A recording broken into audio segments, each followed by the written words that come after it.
Now, what I would like to do is from my left to the right, if you could state your name in full, your title, and as to whether you want to make an oath or affirmation, and then do so. Certainly. My name is Scott Meyers. I'm the Chief Inspector for RSPCA New South Wales, and I will take an affirmation. Thank you. So I solemnly and sincerely and truly declare and affirm that the evidence now about to be given by me shall be the truth, the whole truth, and nothing but the truth. Thank you. Mr. Coleman. Stephen Coleman, CEO with RSPCA New South Wales, and I'll take an affirmation. Okay, thank you. I solemnly, sincerely and truly declare and affirm that the evidence now about to be given by me shall be the truth, the whole truth, and nothing but the truth. Thank you very much. And Dr. Peter Wright. Dr. Peter Wright, I'm the Chair of RSPCA New South Wales, and I'm going to take the oath. I swear that the evidence now about to be given by me shall be the truth, the whole truth, and nothing but the truth. So help me God. Thank you very much. And Mr. Stephen Rushton. My name is Stephen Jeffrey Rushton. I'm a Director of RSPCA New South Wales. I'm also a volunteer at the Yaguna Shelter. I'm a Commissioner of the Independent Commission Against Corruption and Environmental Counsel to the Environment Protection Authority. And would you like to take an oath or an affirmation? Take an oath. I swear that the evidence now about to be given by me shall be the truth, the whole truth, and nothing but the truth, so help me God. Thank you very much, gentlemen. And would any or all of you like to give an opening statement? Yes, Mr. Chairman. Thanks, Mr. Coleman. RSPCA New South Wales has been committed to the promotion of welfare for animals for over 145 years in New South Wales. We have done this by enforcing the provisions of the Prevention of Cruelty to Animals Act and its predecessor for 90 years. And so we welcome the opportunity to assist the committee in this inquiry. Improving animal welfare, we believe that there are practical measures that could be undertaken by the New South Wales Government to improve welfare outcomes for animals. One good measure, which has already taken place, is the dividing of different components of the Act between the portfolios of primary industries and local government. As the committee will have heard from several of the witnesses, key to this is the pending review of the provisions of the Prevention of Cruelty to Animals Act. We have, of course, already provided a comprehensive written submission dealing with these matters raised in the terms of reference, but would like to make the following opening remarks, if I may. As a service-based organisation, RSPCA New South Wales focuses first and foremost on providing services to animals and their owners. We are an operationally focused organisation concerned mostly with getting the job done and not by nature comfortable with blowing our own trumpet. That said, we are proud of the work that we do in working to prevent animal cruelty in New South Wales and the trust which the public places in us to do that work. This work is by nature largely unseen. Over many years, RSPCA New South Wales has worked hard to evolve and adapt in meeting the needs of the community, and we believe that this is reflected in the way in which the community trusts RSPCA New South Wales and looks to it to play a central role in protecting animals. In the last year alone, we received more than 140,000 calls from members of the public, including over 15,600 reports of cruelty. We currently have over 278,000 followers on social media and more than 1.3 million visitors a year to our website, and those numbers continue to grow. Our operations are predominantly funded by the generous donations of more than 70,000 donors annually. What we have learnt over our 145 years of working for the welfare of animals in New South Wales is that everyone has an opinion about the condition of every animal and how it should be treated. There is a vast mix of views, and I think that's been ventilated over the last couple of days, for instance on topics such as whether humans should or shouldn't eat meat and whether animals should or shouldn't have more rights. We consider that these are questions and issues not for RSPCA New South Wales to determine, but that the community need to be provided with the best veterinary and animal welfare science available, and thereafter for community debate. We see our role in that debate is to provide accurate, factual and contemporary scientific information to enable the community to make informed decisions. We understand that one of the matters being considered by the committee is the rationale for the involvement of a charity like RSPCA New South Wales in enforcing the animal cruelty laws. Again, this is a matter addressed in our written submissions, but in summary, this is a tried and tested model with a long history both in Australia and internationally. We consider that it is a model which has considerable benefits to the public and the animals involved. Again, We've outlined this in our written submission. We believe that any radical change to that model would carry very real risks to the effective enforcement of the animal cruelty laws and animal welfare standards in general in New South Wales. It is the unintended consequences of changing the current model. Overall, we consider that there are numerous and substantial benefits to the public of New South Wales and the government arising from the role of RSPCA in the enforcement of the animal cruelty laws. We have attempted to list these more fully in our written submission on pages 45 and 46, but in summary they include the provision, with only a relatively modest government funding contribution, of a specialist and highly experienced body of RSPCA inspectors who are solely dedicated to the enforcement of the animal cruelty laws. The ability of our inspectors as part of RSPCA New South Wales is to operate within an integrated animal welfare organisation able to draw seamlessly on our veterinary services, animal shelters, rehabilitation facilities, education and specialised community support programs for animal owners. RSPCA New South Wales is a one-stop shop solution for the government. And the ability of those inspectors to respond to animal welfare concerns in the context of disaster management and other emergencies when we are regularly activated by the New South Wales Government, as recently these catastrophic bushfires. The value that our inspectors add in disaster management is linked directly with their roles in animal welfare compliance. That is, they would not have the necessary skills, experience and the capacity to undertake welfare assessments in the context of disaster management without the experience and training that they are given in the context of animal welfare compliance. The Inspectorate has been vital in addressing the animal welfare consequences of the declared drought, which is nearing its third year. We cannot speak highly enough of the new measures to trigger livestock welfare panels. These panels and the work that they do with our involvement have addressed and improved the conditions of many thousands of animals in drought. RSPCA New South Wales shelters and veterinary clinics are vital to our capacity to support the Inspectorate and in community engagement. Our vets and vet nurses come from some of the best universities and tertiary teaching facilities in Australia and internationally. In relation to the standard of care in RSPCA clinics and shelters, our staff know animal welfare. They love and they care for the thousands of animals in our custody every year to the very best of their ability.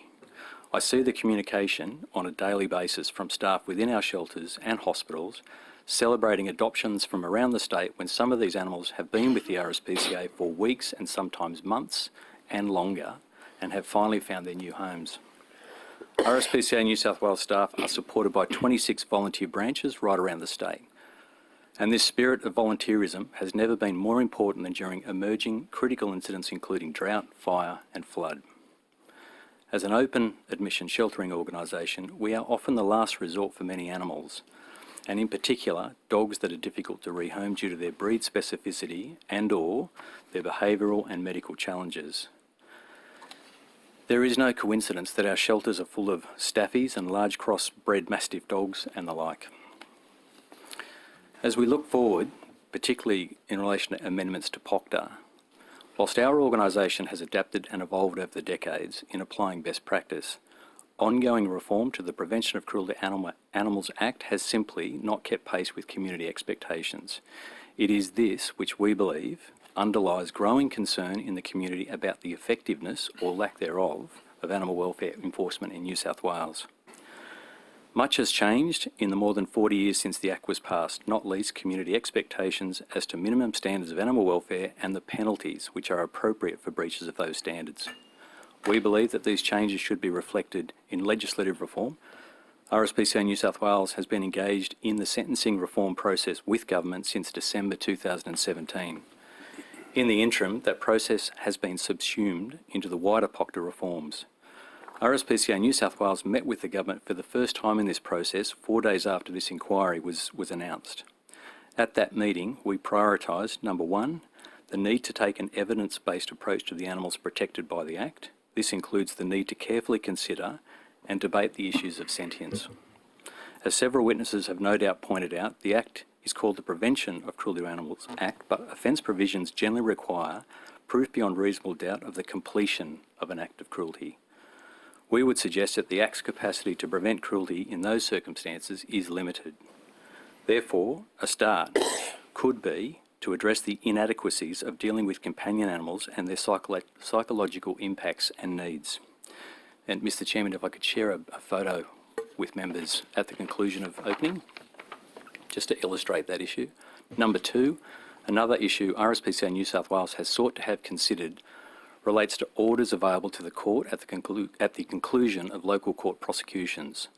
The current version of Section 31(1)(b) requires firstly a conviction which excludes anyone diverted from the criminal justice system into the mental health system, and secondly, it requires the prosecution to prove it is likely that the convicted person will commit another offence contrary to Part 2 of POCTA before the court can make such an order. Finally, there are several matters relating to officer safety which need to be considered, including the mandated use of body-worn camera devices. RSPCA New South Wales believes that the New South Wales Government recognises this need for reform in its current focus on reviewing the legislation, and we look forward to continuing to contribute to that review into the future. Thank you. Thank you.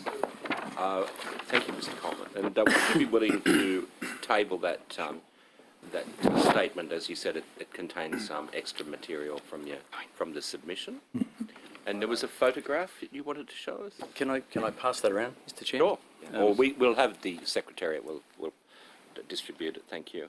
Was any other witnesses would like to make a statement? So we might go to question Mr. Secord. Mr. Coleman, in the course of the hearing, we've heard, and some of the submissions have called for the creation of an independent animal welfare body to replace the RSPCA's activity and Animal Welfare League. Would your organization cease to exist if, in fact, the inspectorate role was removed? Perhaps I should commence with this. The RSPCA is known for its enforcement. I strongly believe that the vast support that our organisation is lucky enough to secure is through the unique opportunity to enforce the law, to enforce POCTA, and to deal with matters appropriately. I would have grave concerns for the future of RSPCA New South Wales in the absence of an inspectorate function. Hey, sorry, let me take that in. So you're saying that you would have a hard time existing? I think my view is that in the absence of an RSPCA inspectorate function, our organisation would struggle over the next couple of decades. Now, you said earlier in evidence that you get about 70,000 individual donors a year. Do donations, bequests, and other offerings to the RSPCA increase after a high-profile case, conviction, or a high-profile investigation to your organization? As CEO, you would know, and I have friends and acquaintances who run not-for-profits, and they monitor bequests and that. Do you see a correlation in that? No, I don't. The volatility in our revenues is the bequest stream. It by far is the pivotal volatility around revenues, not what's being broadcast, not what's being posted on social media. Okay. I have another one last question before I move along to allow my colleagues. So how do you and your board reconcile an investigative role for your organization by at the same time endorsing products or services, giving the tick of approval when you're a regulatory body or an enforcement body? Is the question around the approved farming scheme? I think there's Pace eggs. There's other. I can ramble off a bunch, but I think you understand what I mean. If it's about the approved farming scheme, we are part of a federation, and we have 9 separate RSPCA organisations in Australia. The approved farming scheme, which I think commenced around about 15 years ago or thereabouts, Maybe longer. is a program that's run by our national colleagues. It is a loss-making program. Mm-hmm. It currently costs around about $2.1 million to operate. The return is $1.6 million. So there's a deficit of about $500,000.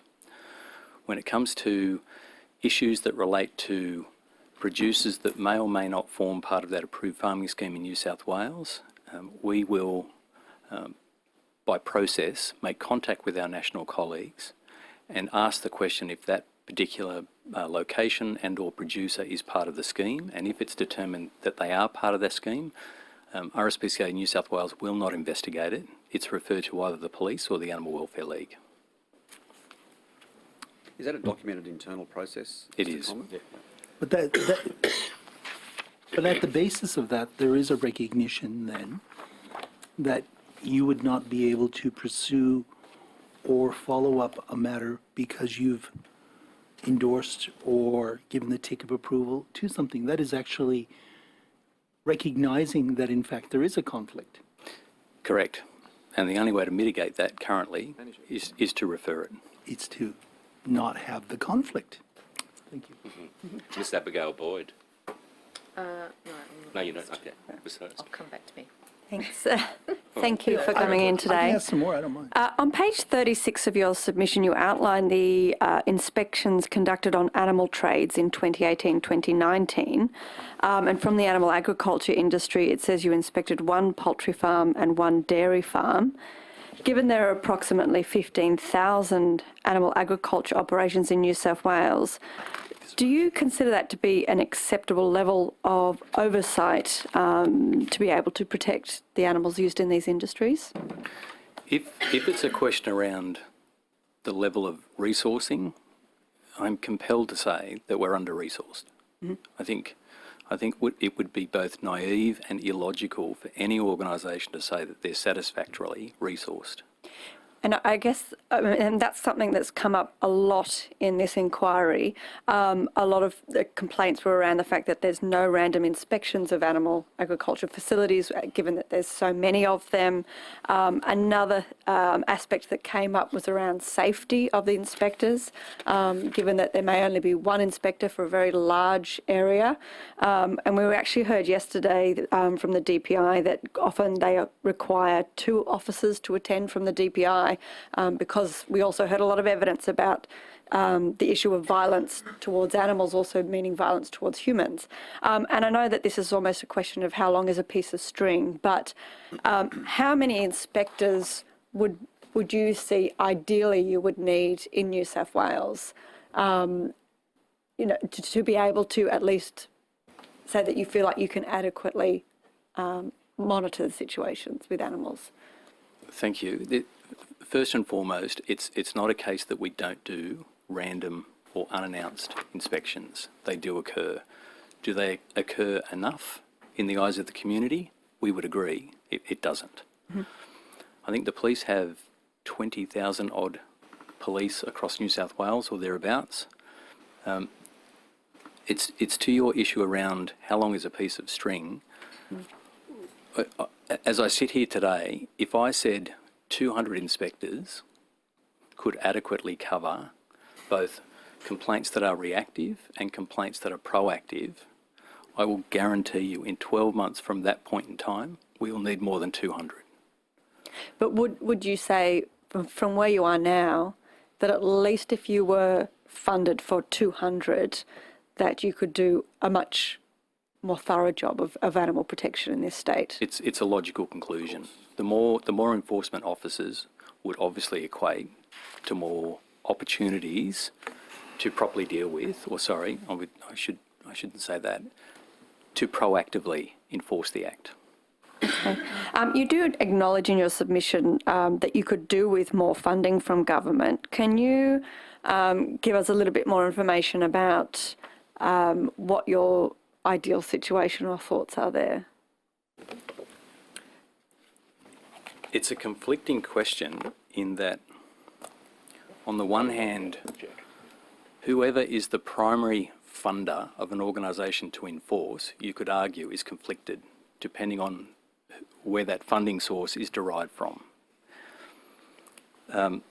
It is a fact that RSPCA New South Wales is the most underfunded in terms of government support in the country when it comes to recurrent funding of inspectorate.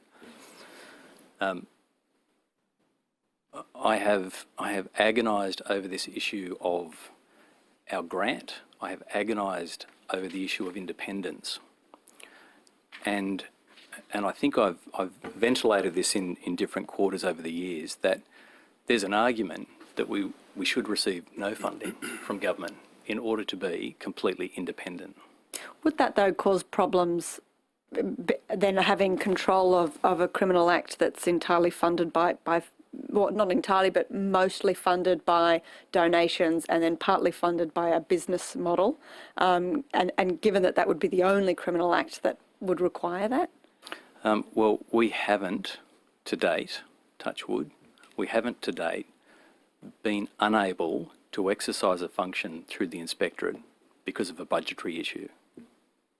I've just got another question that's a little bit off, and it goes a little bit onto what Walt Seckle was talking about, but it's a little bit different. I've heard accusations, and perhaps the board members might be better to answer this, that there are members of the board, for example, for their own personal reasons, that are supportive of, for example, battery cages in the egg industry. And I don't know if those accusations are true or not, but I'm just wondering how you would deal with that if that was a situation that was occurring and if you'd had the same accusations being made to you. I suppose better do with that one. Like any board, and what you would hope would have any board, particularly in a charitable organisation, there's a diversity of views around the table, because if you don't have a diversity, you may as well just have one person sitting in the chair. So, even if that diversity of view goes against the policies of the organisation they're on? Yep, because it's that diverse. It might be a single case, say someone on the board is not opposed to battery cages or environmental cages or whatever it happens to be, but that's a diversity of view. So you can have a discussion about what the pros and cons are. Ultimately speaking, the end result is the policy, and that's outside that boardroom, and we've had our vigorous discussion. That is a policy that's betrayed. And are you concerned that, from a public viewpoint, that if there was somebody on the board, for example, that was supportive of battery cages in the egg industry, despite there being a policy against it, that might influence the enforcement side of the organisation? The board we're completely arm's length from the inspectorate. We have no control or sway over who is prosecuted, who is not prosecuted, who gets inspected or investigated. So as a board, no, we don't have any influence at all in that regard. Indeed, we have a policy that's attached to our submission which states in detail. So it's a problem to have somebody on the board who has a philosophical position or a position which supports husbandry of animals, which the RSPCA policy opposes. For example, battery cages or other. Would you not consider that to be a serious problem to have somebody on the board who openly supports a husbandry system which the RSPCA has a policy against? So, like any policy, the policy, and I've been engaged nationally on and off over the years, it's always one of those ones that is a very hard debate about battery cages in this case, because if you read the science on it, it's all over the place as well. And that's not relevant. What's relevant is the fact that the RSPCA has a position. It's looked at all the science, it's formed a position. You might say that science is still arguing with itself about it. But the RSPCA has formed a position, which is to oppose various forms of husbandry or practices or whatever across the board. Do you not think it is a serious problem, considering how many people would love to be on the board of the RSPCA who would not have any position that opposes, that is in conflict with RSPCA policy? You do not see that as a concern for the community? But it's so what about the views on many other issues that we do? We don't just do, and particularly that's a national policy, and we as a board do a lot more issues broader than this concern. But the RSPCA state or territory must reflect the RSPCA Australian policy. It's an agreed policy, overarching right across Australia. But to have a board member who says battery cages are okay, but the RSPCA policy says it's not, that's the question. Is it said publicly? Yes?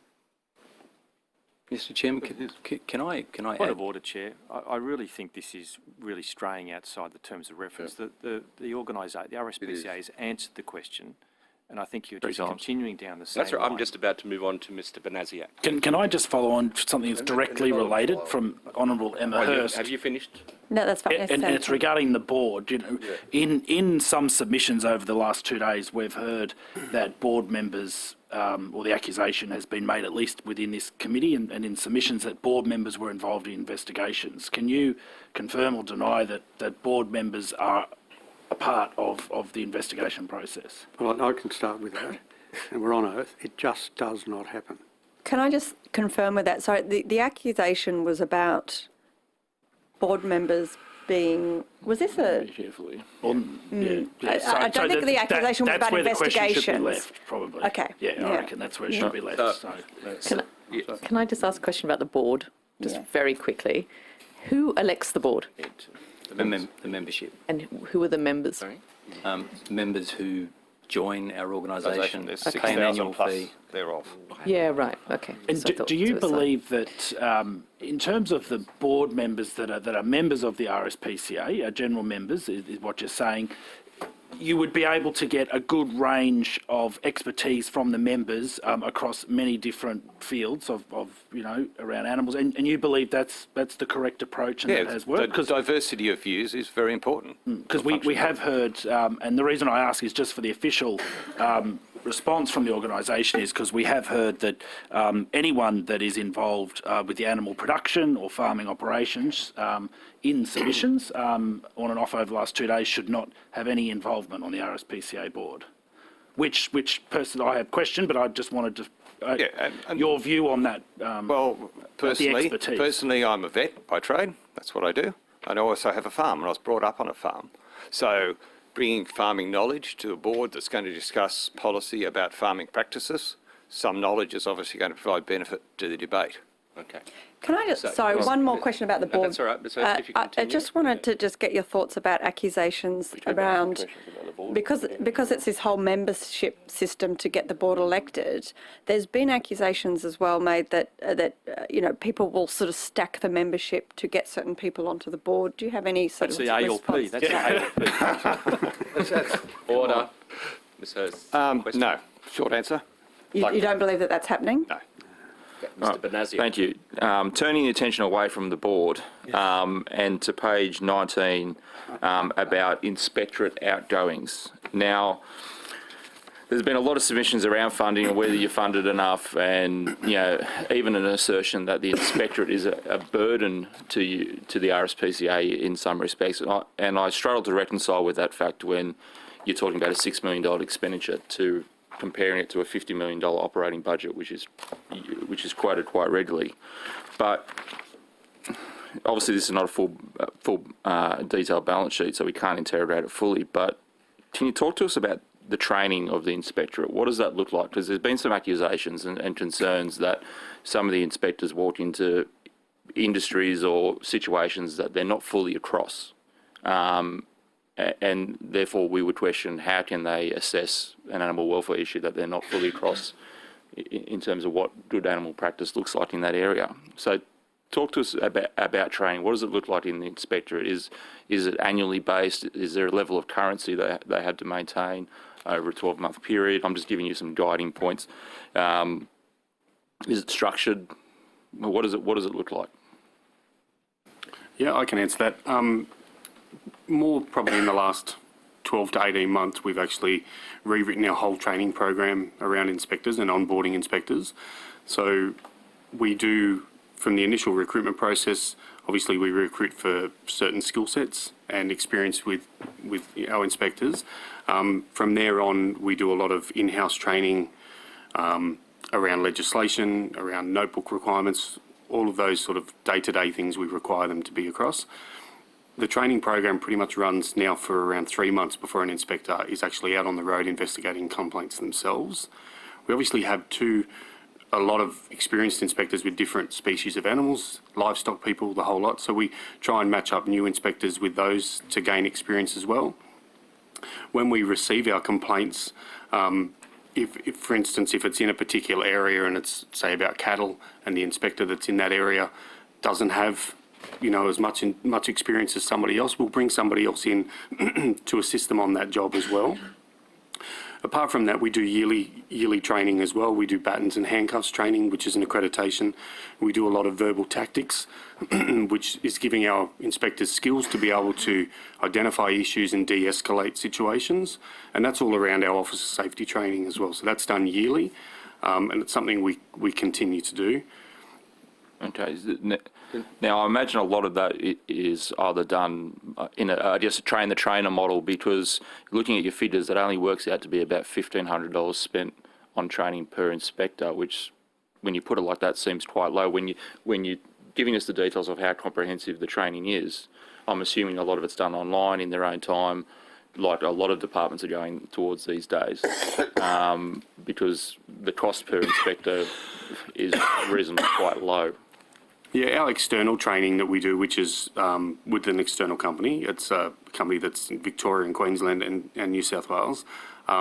We do that at an annual conference with the inspectors, and it is actually quite expensive. So I'm not sure if it's reflected where that is in this one. And just one other question about finances here. You've got external legal costs, and now there's been a lot of criticism about the lack of prosecutions that the RSPCA undertake. Looking at those external legal costs, it works out to be about, if you look at 77 prosecutions, it's $476 per prosecution, and that's a cheap lawyer by any means. Everyone's looking around going, "Where's that cheap lawyer?" Are there other legal costs that we're not seeing here that would Yes, there is. be attached to prosecution? Yes, there is. What are they? We have a full-time general counsel. We have a full-time legal counsel. We have a part-time external brief checker. And are they solely focused on the inspectorate, or they also go across? General counsel will look at other contractual arrangements, sponsorship arrangements, leasing arrangements, but we predominantly, through our legal counsel, the focus is on the inspectorate work and the brief checker. And just one last one within the, I guess, we've had commentary about limited funding, and we could do more if we had more funding. How does the RSPCA Inspectorate prioritise, I guess, the complaints that come through the telephone line or the hotline or what have you? Is there a flow chart that the Inspectorate goes through or the call centre goes through? And if there is, would it be able to be tabled to the committee so we can see, I guess, a little bit of the internal processes that go on when you receive a complaint?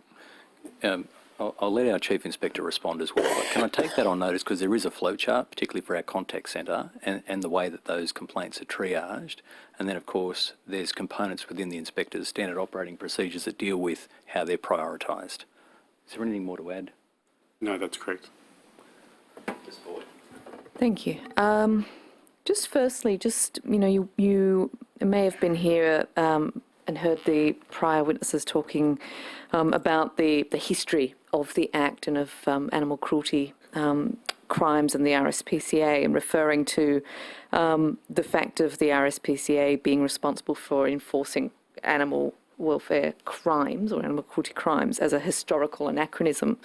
There's been a lot of discussion in this hearing from people who are unclear about the exercise of discretion by the inspectors, and how that, basically that there's, I guess the concern is that there's a lack of transparency. Some things seem to get investigated while others don't. How is that discretion decided? How do you decide your guidelines for guiding the inspectors?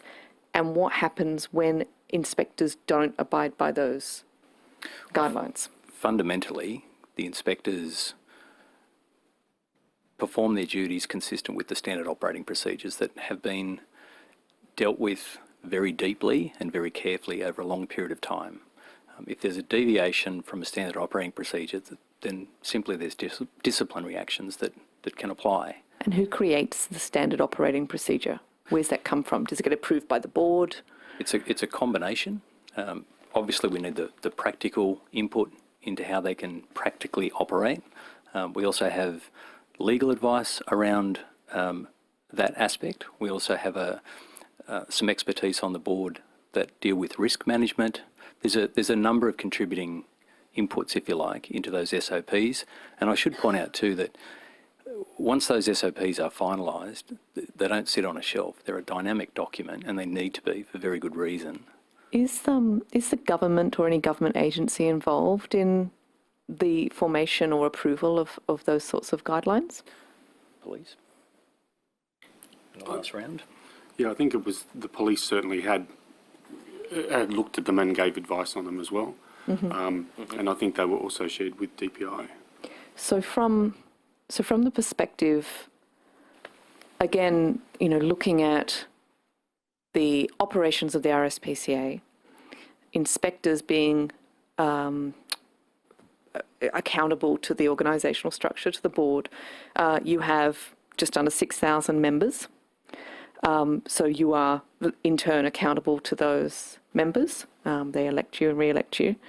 In all other cases, crimes are enforced and prosecuted by the police, who are accountable to the Parliament, New South Wales Parliament, who is in turn accountable to 8 million people.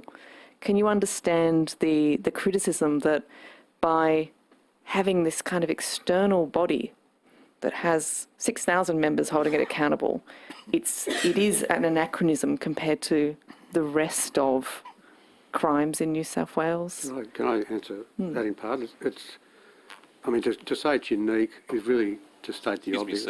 Excuse me, Mr. Rushton, just move your microphone closer. Thank you.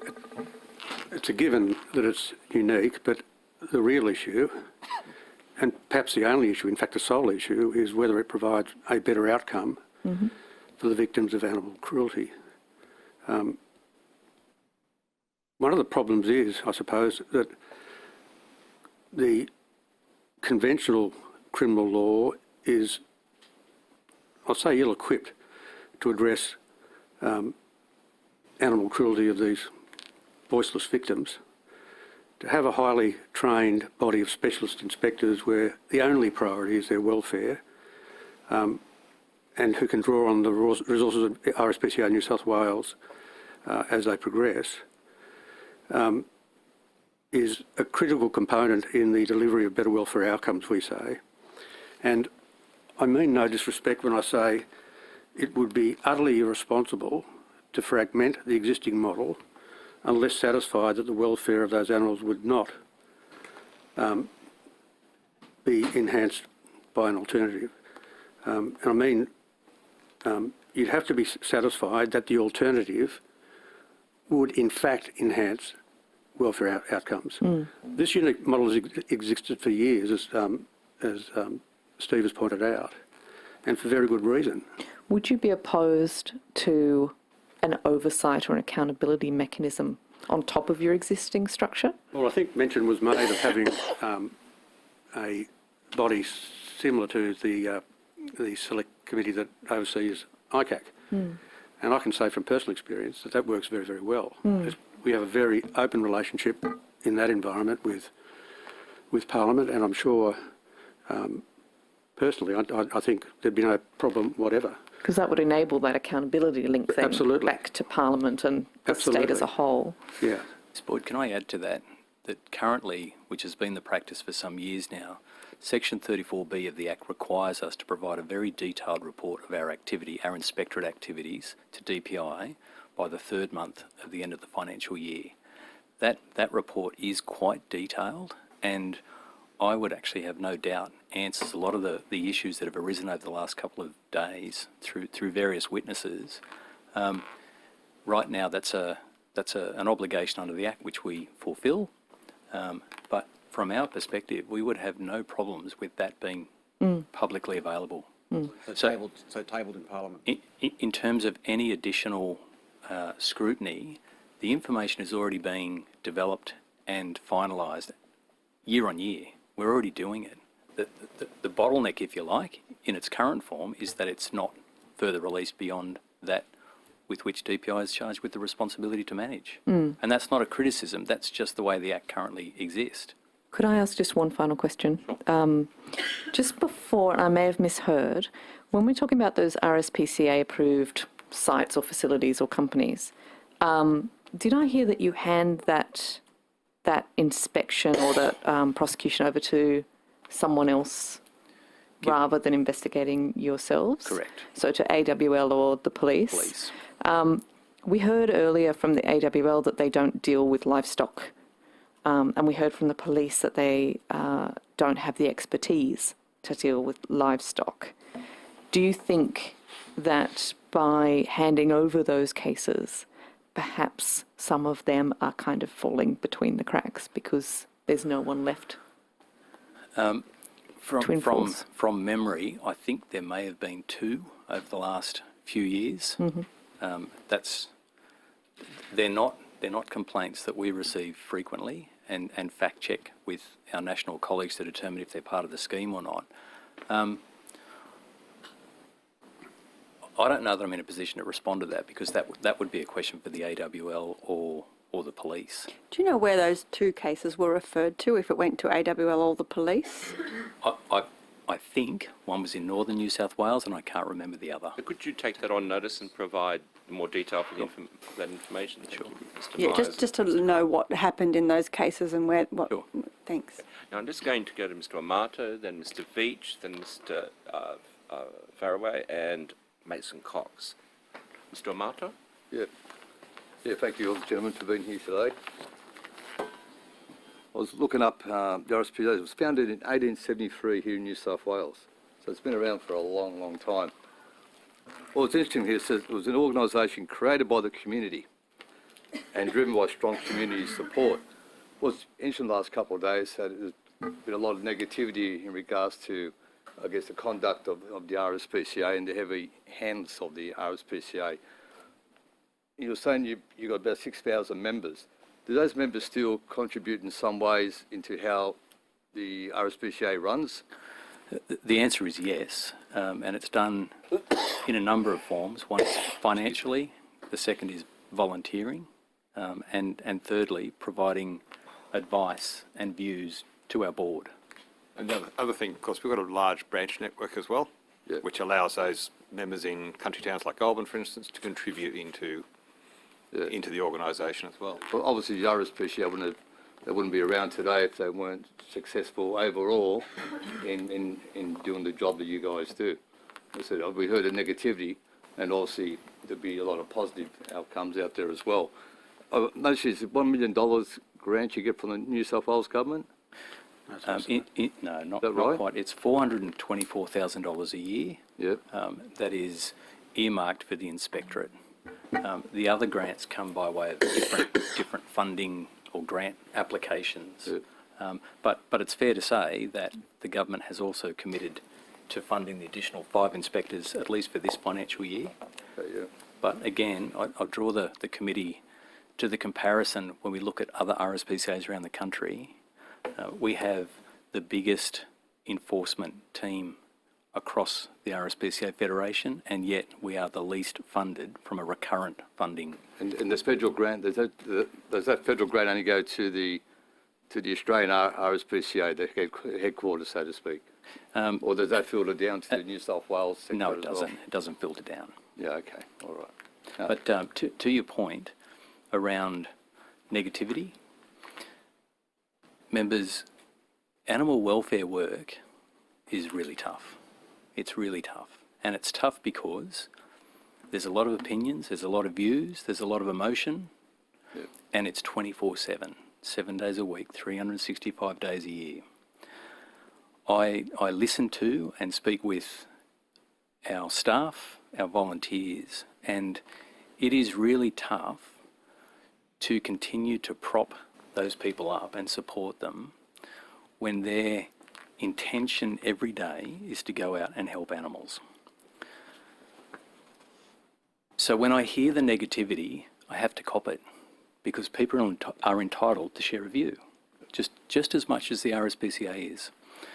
And often we are criticised for doing too much or criticised for not doing enough.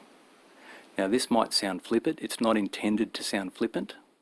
But if we are somewhere between those two extremes, we're probably okay in terms of the delivery of animal welfare services in New South Wales.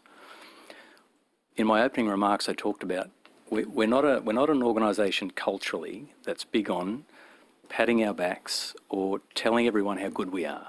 We just get on and get the job done. In fact, we don't get the time to talk about the good things that we do. It is incredibly difficult to get traction with the media on a good news story, and I don't think that's restricted to animal welfare. So I will always, as a CEO of this organisation, listen to alternate views because that's my job. But in the end, we too have a job to do. We've got an act to enforce. This act, it's like trying to drive a 2020 model vehicle with a 1979 engine. That's how I describe it.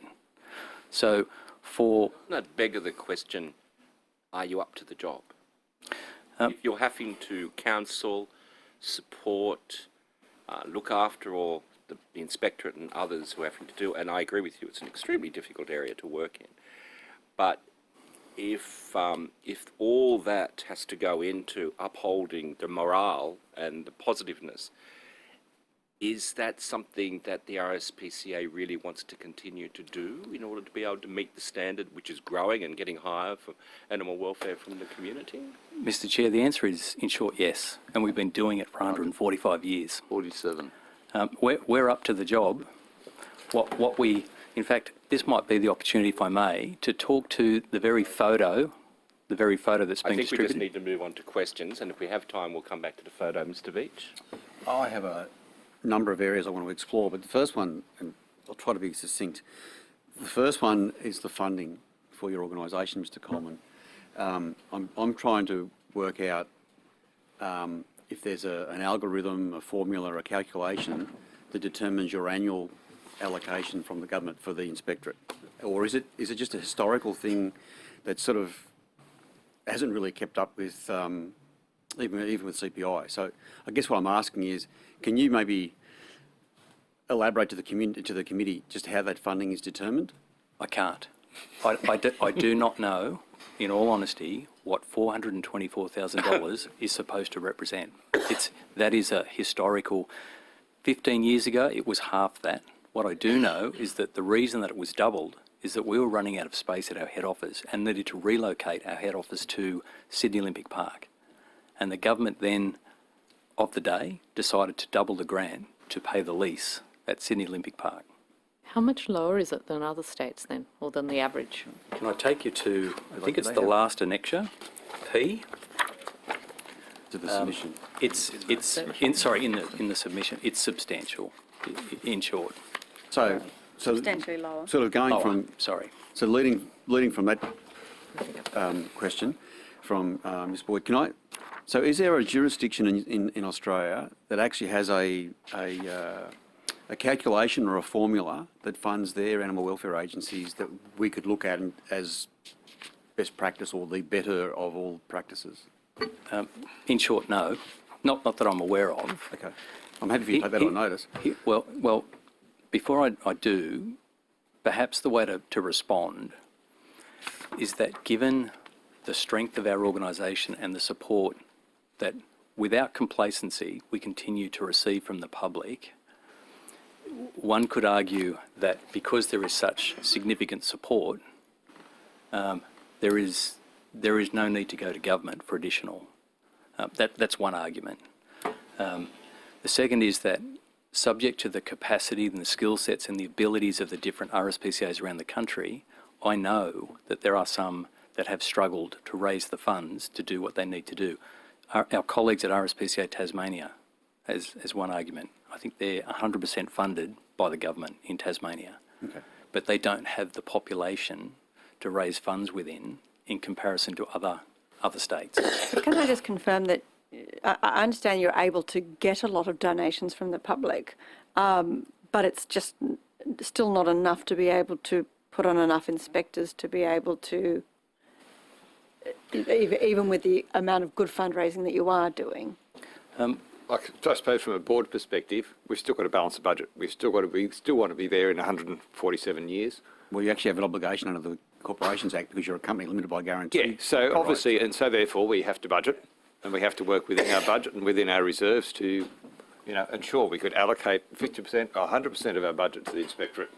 But of course, then the other services would obviously fall over. So it's always that balancing act of doing what we can do. And the other thing I would say, which hasn't really come up, we consider the whole organisation an education organisation. Like, it's all about educating public, no matter whether it's communications on social media, the inspectorate, or the actual education team themselves. It's all about that education as part of what we do, is we consider really important. Mr. Chair, I've got other questions around funding. I might put those on notice if I can. Farrawell? No, I haven't finished. That's just that one. I then want to go to your submission. So page 43, I'll quote, this is around the GIPA stuff, and as to quote the chair, the GIPRable aspect of your functions or otherwise. You actually say that in particular, RSPCA New South Wales considers that its inspectors hold an office for, and then quotation from the GIPA Act, a public purpose by or under the provisions of a legislative instrument.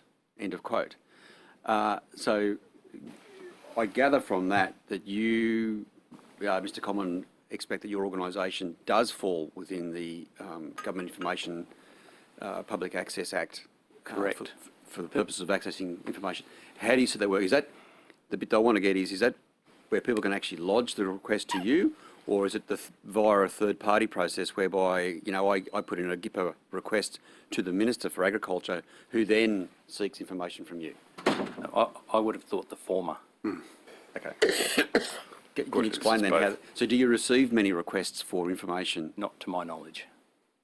In fact, it's pretty rare, to my knowledge. Do you think that's because people do not know that you have that approach?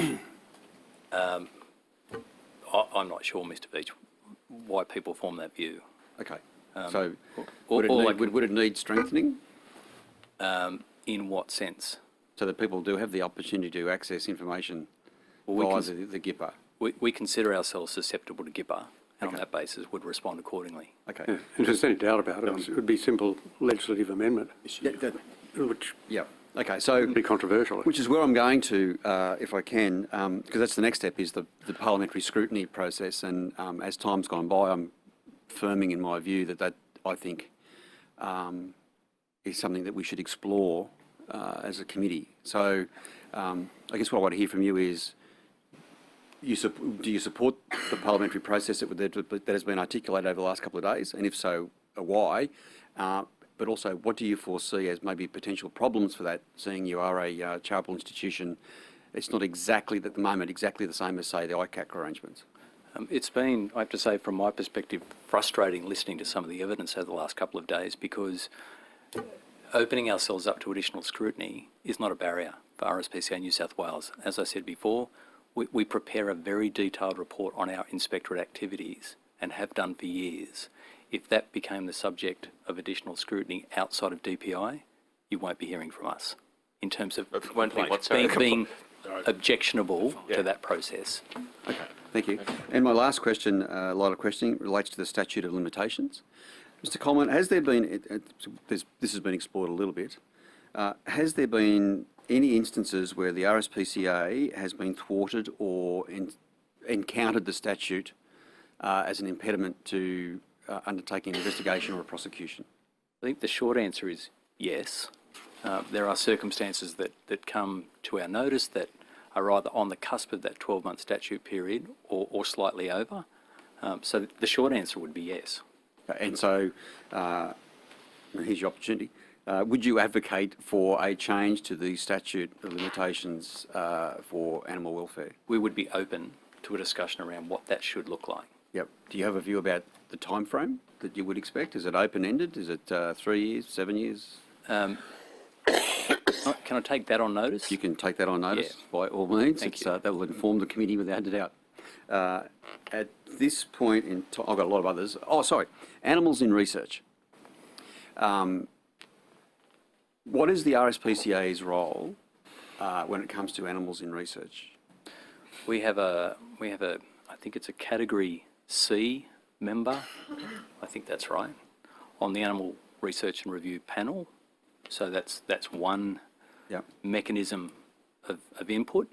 But I do think it's fair to say that given the different pieces of legislation, all of which have impacts on animal welfare, and the fact that they are separated out and enforced by different bodies is not ideal. And you would seek an improvement in that arrangement? If it means better welfare outcomes for animals, yes. Okay. Mr. Farraway. Thank you, Mr. Chair. Questions directed probably at anyone on the panel, but probably more so Mr. Meyers. We've heard from DPI, obviously around the involvement of the Stock Welfare Panel and the integration of LLS in DPI and how they can obviously work alongside at times with the RSPCA. Obviously, with such a severe drought crippling New South Wales for the last 3 years, can you just expand on the Stock Welfare Panel, your involvement or the RSPCA's involvement as members of that panel and how it's worked? Because we've heard that it's been quite, I would describe, a good mechanism to have about intervention and being preventative and outcomes focused for the animal, in particular, obviously, livestock. Yeah, certainly. I mean, how that process begins, obviously, is as a result of a complaint. So an inspector will attend a property in relation to that complaint. Depending on, obviously, what the welfare issue is and the size of it, they will normally contact local land services and re-attend the property with a district vet. Once that assessment's been made by the district vet, we will normally receive a report. Based on that report, we will make a referral through to DPI for the establishment of a stock welfare panel. The panel will normally consist of a chair, which is a DPI employee or a contractor, local land services district vet, a rep from New South Wales Farmers, an RSPCA representative, which is someone who has nothing to do with the actual job, okay, so it can remain an independent assessment of what the welfare issue is. And the officer in charge will also accompany the panel for the purpose of any intel they may have, or, you know, the property size, where the animals were located, and also to be able to establish and maintain a relationship with the animal owner. From there, the panel will obviously conduct a number of inspections, and put some things in place, offer advice, give instruction, give time for compliance. From there, re-inspections will be done, and if it appears that there's no compliance or non-compliance with any direction that's issued, the panel will then obviously discuss that and make a referral to DPI, depending on what it is. So if that then moves forward to a seize and dispose, once that's done and once that decision's made, it will be handed back to the enforcement agency to carry out that process. Do you feel it's obviously outcomes focused, Yes. that method, and you feel that that has worked, especially in the context of what is possibly one of the worst, if not the worst, drought, especially in the state of New South Wales? So in the government's, my second question is, in the New South Wales government's reforms and part of its action plan, you feel that the panel would be a critical part of any reform, making sure it's intact moving forward? Yeah, certainly. I mean, some of those matters we've had, and I can't remember, like we're sort of probably up around the 25, 26, could even be closer to 30 panels at this point in time. A lot of those have resolved based on the advice they've been given by the panel members. We've had other people turn around and change farming practices that are more welfare outcome based, and it seems to be a very positive way of trying to deal with large situations where there's, you know, large amount of animals, thousands of animals. Yep. Because I'm on some time here, I'll quickly get going. The Animal Welfare Advisory Council, we've heard from DPI about trying to restructure that. I suppose in terms of the expertise that should be on that moving forward, and they've got applications open at the moment, what level of expertise do you feel should be on that council moving forward? I think that's a difficult. I mean, obviously we want industry experts, you know, expert veterinarians, people that can offer advice on animal husbandry, and, you know, to basically put forward best practice, you know, animal care. And lastly, ask a question there. Would you prefer to have veterinarians or experts on that panel who are not employed by any industry or government, or the government? We certainly have had other vets that have given advice on panels and stuff before. So I mean, I don't really have an opinion whether it's a government vet or whether it's a private practicing vet or an industry vet. Yep. Okay. Sorry, Mr. That's okay. Just moving to a completely separate issue, we have heard on a couple of occasions that the RSPCA are too quick to euthanize animals, but I noticed in your executive summary on, I don't know which page is, the second or third page, RSPCA New South Wales has access to a dedicated behavioural specialist and other highly trained animal as an outcome of those efforts, the euthanasia rate of the RSPCA New South Wales has been reduced by more than 60% over the last 7 years. So just putting that figure into context from what we've heard, clearly that's quite a significant reduction. What is highlighted that is 65% of the total is obviously for cats. Correct. So why is that in your view? If I go back to my opening about the distinction, the crossover between the portfolios of primary industries and local government, we strongly believe there are mechanisms that local government can deal with and make decisions around to reduce the overall incoming numbers of cats and kittens coming to our organisation. In kitten and cat season, if I can give a sense of scale here, on any given week, we were receiving in the order of 500 cats and or kittens over our shelter counters a week. There are simply not enough homes, number one. Number two, the extent to which these animals are both microchipped and registered represents about 3%. We work with different councils to talk to the issues of cat curfews as one practical example. No one organisation or individual has the magic solution around cat management in Australia, including RSPCA. It is a difficult issue to manage. And so that's why any opportunities, including being objective enough as RSPCA New South Wales is, to new ways to look at managing cat populations in New South Wales and abroad or around Australia, is key to ensuring that the quantity of animals that we get in terms of cats and kittens is reduced over time. Just quickly, final one, I know, Mr. Chair.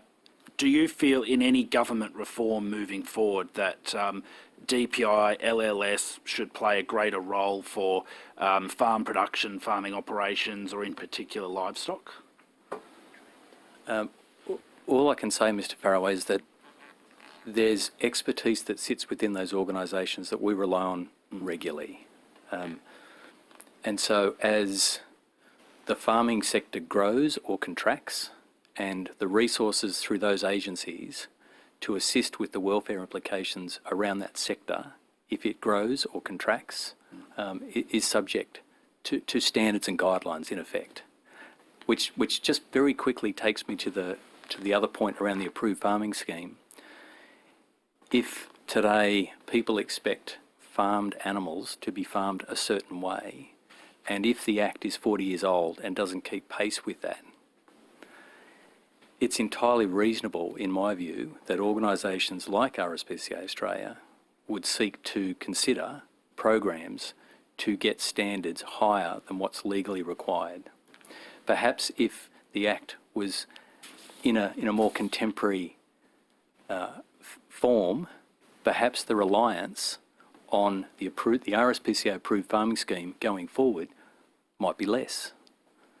We heard something very similar from New South Wales farmers around, obviously. We'll have to keep you should now. move on. Yep. Mr. Mason-Cox. Look, thank you very much, Chair. And gentlemen, thank you for coming in, and thank you for the wonderful work you do, and in particular your response during the recent bushfires and the continued drought. It's much appreciated by our communities in New South Wales, and indeed this committee. I'm sure I speak on behalf of everybody here.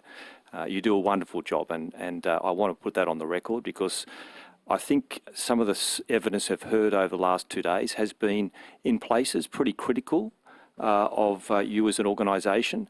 And I think it would be an invitation, I think I could make perhaps on behalf of the committee, correct me if I'm wrong, Chair. Will lead into a question. That, yes, it will in a moment, that perhaps you should review the evidence and some of the allegations or accusations that have been made against you and respond to those as, if you like, a question and notice from me personally, an invitation to, if you put a supplementary submission to correct the record in that regard.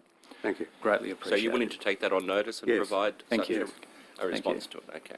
I wanted to pick up a couple of themes. First of all, the powers of the inspectorate. In regard to the training issues which were referred to by the Honourable Mark Banasiak, Mr Meyers, do you see the training that your officers have to be equivalent to the training of a New South Wales police officer in relation to accessing premises and the like?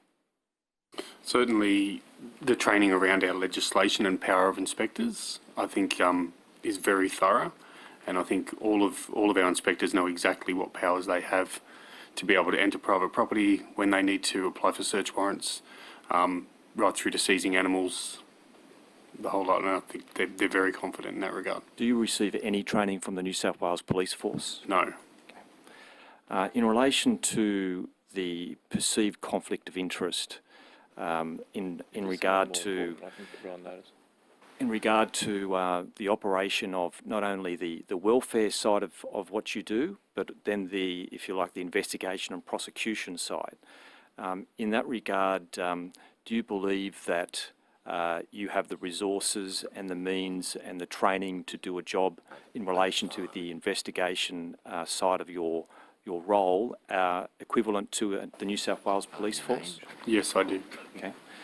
In relation to the prosecutorial role, do you believe that you have the necessary resources and training and wherewithal to actually prosecute these cases through your own means rather than through the government using the DPP, for example? Yes, I do. Okay. Why do you say that? I think there's a lot into, we put a lot of training into our brief preparation, and then the process is where it goes. Once a brief is completed by an inspector who is responsible for doing the investigation, conducting the record of interviews, compiling the brief in its entirety, they will then send that off to an external brief checker we have, who is an extremely experienced, retired prosecutor. He will then assess that, make a formal recommendation based on that through to me. I will then either approve the prosecution. From there, it will go through to our legal counsel. And also, we will also rely on police prosecutors to hear a mention if we don't have a legal counsel available. And depending on where it goes from there, if it goes to a hearing, we have our own legal counsel that will conduct that hearing. Okay. If you're successful, Sorry, did can you I want just to add to that? I don't know that there's another regulator in New South Wales that would achieve a 99.9% prima facie success rate. Okay, well, thank you. Do you actually, when you prosecute, and if you're successful and there are fines that are levied, do you keep the fines as an organisation? We seek a moiety, and it's up to the courts to determine which means we end up with 50% of the fine. We get that. That's if that's awarded. At any given time, our organisation would be owed somewhere between $1.5 and $2.5 million worth of outstanding fines. Do we think about that? No, we don't. Okay, so that's not a relevant consideration to whether or not you take it on a prosecution of a case. Correct. Okay. And if I can just say too, based on the prosecutions is only one way we will deal with a matter. Okay, so it could be an animal welfare issue may be resolved just by way of giving direction and education to somebody and improve the standard of care they're providing their animals. It may also result in a formal caution, so there may be, extenuating circumstances as to why something has happened. So it's as much about investigating in a matter and assessing what's happened. From there, we also have infringement notices, and prosecutions is obviously the final where we will go from there. So they don't all result in prosecutions, but they can be dealt with other ways. Understand. In relation to coverage, I noticed that where your shelters are located, and indeed your activities, I couldn't see anything in the south of the state, but I presume you've got branches in the south of the state. If you could provide on notice perhaps the location of those branches, and do you have any comments in relation to coverage and your ability to cover the whole state, given the location of some of your main facilities? Yes, certainly. I mean, our inspectors, obviously, they do cover the entire state. Around 12 months ago, we had inspectors that were certainly doing 1,200, 1,300 jobs a year. That's investigations or cruelty complaints, as opposed to other inspectors that were doing 200 or 300. So we set out on a mission, if you will, to try and rearrange boundaries throughout the state to make the workload and the investigation load more even, to try and get to we were figured out a number. If we had inspectors doing anywhere between 350, 450 complaints on average, and it was averaged out across the state, that was a better workload. So we're only getting to our probably 12 months of that, and based on current stats, it's fairly averaged out now compared to what it used to be. So, for instance, in the north part of the state, we have 10 or 11 inspectors, and in the southern part of the state, we have 6. Do you break it up into geographical areas? That's correct. So if you could provide us a map of those and where those inspectors are, that would be useful. Yep. And finally, the MOU that you have with the Department of Primary Industry, can you, we've asked for that to be provided to us by the DPI, just so you understand that. Can you perhaps make a comment in that regard? Do you believe that's comprehensive? Do you believe that it has enough performance indicators? Do you believe it's ways that it can be improved to enhance accountability and transparency between the work you do and the government actually receiving the benefit of that work? Could I ask that question be taken on notice, because we're quickly running out of time and there are a couple of other people wanting to ask questions. Taking on notice, could you also include, with regard to that, the annual process for negotiating your funding, which is a part of the MOU? Okay, there is no negotiation. I want you to. That's essentially on notice. What is the process? Because there is no process. Yeah. Okay. Okay. Well, and just as a little addition, you mentioned in your opening statement that you believe that there are areas which can be improved and under the current regulatory regime. Can you identify those areas and the way you think they should be improved in order to do a better job to protect animals in this state?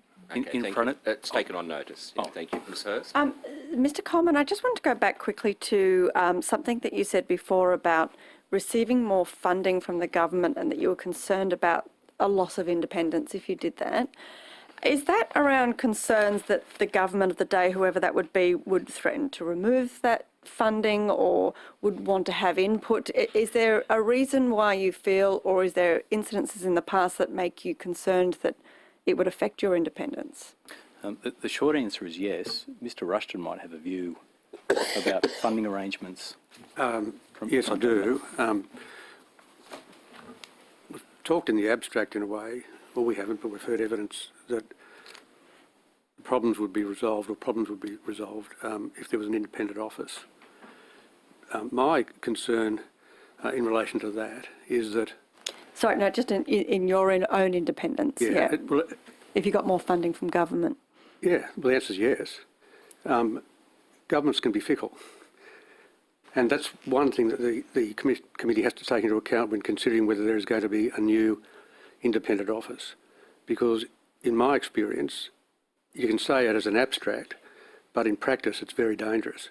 And I can say that by reference to ICAC, that most recently we have had to make the point before the committee that we are not we're not answerable to government, we are answerable to the Parliament. And to have us funded by government rather than by an independent model that can be scrutinised by everyone fundamentally undermines our independence. Now that can be the case with any independent body that you choose to establish that is funded by government. Tomorrow priorities can change. Tomorrow there might be competing priorities that get better treatment. The next government may decide that, oh, you don't really need 3 teams of inspectors, you can have 2. Now, there are things that don't affect the RSPCA, but faced with increased yeah, funding. if you take on the wrong case or you do some campaign that upsets government, that could potentially, that you would need to consider that with everything that you do. It's one of those unintended consequences of improving animal welfare in New South Wales. I've just got one other question. I just wanted to get your response to something that had been said by other witnesses. And it goes back to a question I asked at the beginning about one inspection on a poultry farm and one inspection on a dairy farm. And looking at your data, again, from 2018, 2019, there was 39 breeding kennels and puppy farms inspected. And so the accusations that have been made is that there's a much more higher emphasis on companion animals than on animals used in agriculture. What's your response to that accusation? We have no control over what people ring us and complain about. So you get a lot less complaints come through, and that's why there's less inspections? By virtue of the statistics, that's the reflection.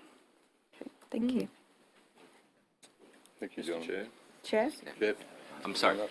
Have you finished? Yes, yeah, that was my question. Okay, Mr. Coleman, and also Mr. Meyers, in the inspection conducted on animal trades report in your submission, it says there was one poultry farm inspected. Is that right? That's correct. Yes, if that's what's provided. What's the name of the farm? Do you know? I believe it may have been the farm on Mowbray Road. Which is called Lakelands? Mm-hmm. And there are about... I think as a result of that company, there were a number of properties inspected as a result of that. But it was the same. It was the same actual company. Same company. That's right. Different properties. My understanding is that there were about 3 or 4 inspectors who attended that property or other buildings on other properties over a period of several days. Is that correct? That's correct. Okay. Did any of the inspectors seize one hen? I need to check for a moment. If it's mobile A point of order? Point of order there. If it's who I think it is, I know the owner of that property. Okay, so you're declaring a record. Okay, thank you very much for that. So the question is, did one of the inspectors or any of the inspectors seize a hen or help a hen? I'm not aware of that. Okay, thank you. And remind you the time. Now, this is the time. I think we need to call it to close now. I think there are several questions that are actually going to be written to you on notice, and I understand that you've taken quite a few questions on notice and requests for documentation as well. So I think at this point, we'll conclude the evidence, and thank you very much for coming. It was extremely helpful.